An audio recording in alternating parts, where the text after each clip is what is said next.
We must recall to see the truth requires to have a purity of heart, devoid of ideology, devoid of fear of the politically correct, devoid of fear of the culture of death.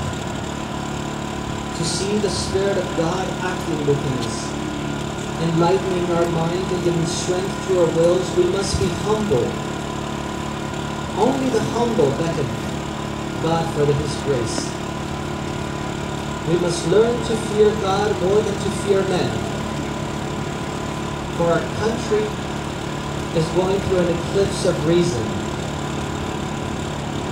We are lost our sense of where we came from and the sense of God. We must pray to be purified in our own lives, in our own hearts, that our prayer may be effective. We need people to pray, and pray often, because these are difficult times.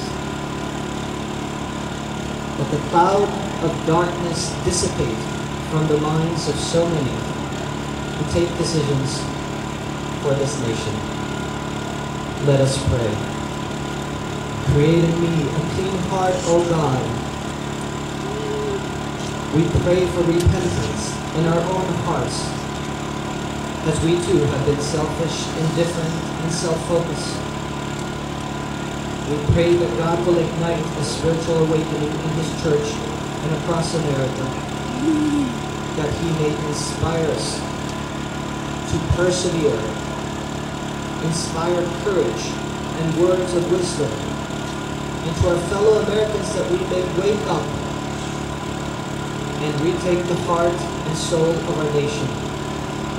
We serve God first. The laws of God cannot be contravened by man's law. The law of reason does not contravene God's law. And we must pray for mercy, that God grant us the strength to be liberated from so much darkness in our times. Amen.